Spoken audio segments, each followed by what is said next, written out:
پاکستان کے مایہ ناز بلے باز محمد بابر اعظم 15 اکتوبر 1994 کو لاہور، پنجاب میں پیدا ہوئے۔ بابر کا تعلق ایک ایسے گھرانے سے ہے جہاں کرکٹ کا شوق نسل در نسل چلا آ رہا ہے۔ ان کے کزن کامران اکمل، عمر اکمل اور عدنان اکمل بھی قومی ٹیم کا حصہ رہ چکے ہیں۔ بچپن میں بابر قذافی اسٹیڈیم کے قریب رہتے تھے، جہاں بڑے کرکٹر کو دیکھ دیکھ کر انہوں نے کھیل سے گہری وابستگی پیدا کی۔ ان کے والد اعظم صدیقی نے ان کے شوق کی بھرپور حوصلہ افزائی کی اور بچپن ہی سے انہیں کرکٹ اکیڈمی میں داخل کرایا۔ بابر اعظم نے اپنا کرکٹ کیریئر کا آغاز لاہور ریجن کی انڈر 15 ٹیم سے کیا۔ بعد ازاں وہ انڈر 19 ٹیم کا حصہ بنے اور اپنی شاندار بیٹنگ کی بدولت 2008 اور 2010 کے انڈر 19 ورلڈ کپ میں پاکستان کی نمائندگی کی۔ ان کی مستقل مزاجی اور بیٹنگ ٹیکنیک نے سلیکٹرز کو متاثر کیا اور جلد ہی انہوں نے قومی ٹیم میں اپنی جگہ بنا لی۔ بابر اعظم نے 31 مئی 2015 کو زمبابوے کے خلاف لاہور میں اپنا پہلا ون ڈے انٹرنیشنل کھیلا۔ اپنے ڈیبیو میچ میں ہی انہوں نے 54 رنز بنا کر سب کو متاثر کیا۔ اسی سال وہ T20 انٹرنیشنل اور بعد میں ٹیسٹ کرکٹ میں بھی شامل ہوئے۔ ان کا کھیلنے کا انداز، کلاس اور مستقل مزاجی نے انہیں جلد ہی پاکستان ٹیم کا لازمی حصہ بنا دیا۔ بابر اعظم نے 2016 سے 2019 کے درمیان شاندار کارکردگی دکھاتے ہوئے خود کو دنیا کے بہترین بلے بازوں میں شامل کر لیا۔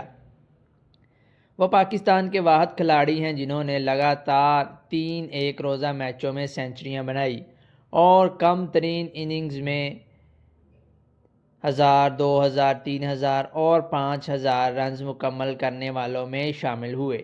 ان کی بیٹنگ ٹیکنیک، شاٹس کا انتخاب اور دباؤ میں پرفارم کرنے کی صلاحیت نے انہیں کنگ بابر کے لقب سے مشہور کیا۔ 2019 میں انہیں پاکستان کرکٹ ٹیم کا T20 کپتان بنایا گیا اور اگلے ہی سال ون ڈے اور ٹیسٹ ٹیموں کی قیادت بھی ان کے سپرد کی گئی۔ ان کی کپتانی میں پاکستان نے کئی یادگار فتوحات حاصل کیں، جن میں سب سے نمایاں T20 ورلڈ کپ 2021 میں بھارت کے خلاف تاریخی فتح تھی، جہاں بابر اور رضوان نے بغیر آؤٹ ہوئے 192 رنز کی شراکت سے ہدف حاصل کیا۔ ان کی قیادت میں پاکستان نے کرکٹ میں ایک نئی امید پیدا کی۔ بابر اعظم نے 2023 ورلڈ کپ میں پاکستان ٹیم کی قیادت کی، مگر ٹیم سیمی فائنل میں رسائی حاصل نہ کر سکی، جس کے بعد انہوں نے کپتانی سے استعفیٰ دے دیا۔ تاہم وہ بطور کھلاڑی ٹیم کے لیے سب سے زیادہ قابل اعتماد اور مستقل مزاج بلے باز بنے رہے۔ 2024 میں بھی وہ تینوں فارمیٹس میں پاکستان کے سب سے اہم بیٹر رہے اور دوبارہ اپنی فارم میں واپسی کی۔ بابر اعظم نے پاکستان سپر لیگ میں بھی نمایاں کارکردگی دکھائی۔ وہ پہلے کراچی کنگز کے لیے کھیلے اور بعد میں پشاور زلمی کے کپتان بنے۔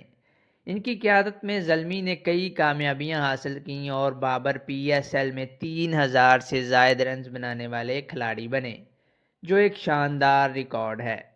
2025 تک بابر اعظم پاکستان ٹیم کے اہم ترین اور سب سے تجربہ کار بلے باز ہیں۔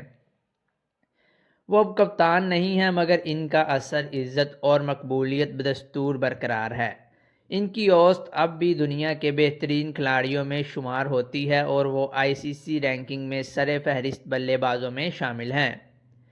بابر اعظم اپنی سادگی، محنت اور پروفیشنل رویے کے باعث عوام میں بے حد مقبول ہیں۔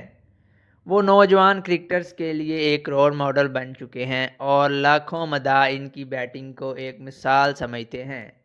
بابر کو آج پاکستان کرکٹ کا سب سے بڑا سٹار اور عظیم ترین بلے بازوں میں سے ایک مانا جاتا ہے۔ دوستو، یہ تھی آج کی ہماری چھوٹی سی انفارمیٹیو سی ویڈیو۔ امید ہے آپ کو پسند آئی ہوگی۔ اگر آپ کو پسند آئی ہے تو ویڈیو کو لائک اور چینل کو سبسکرائب ضرور کر دیجیے گا۔ Thanks for watching.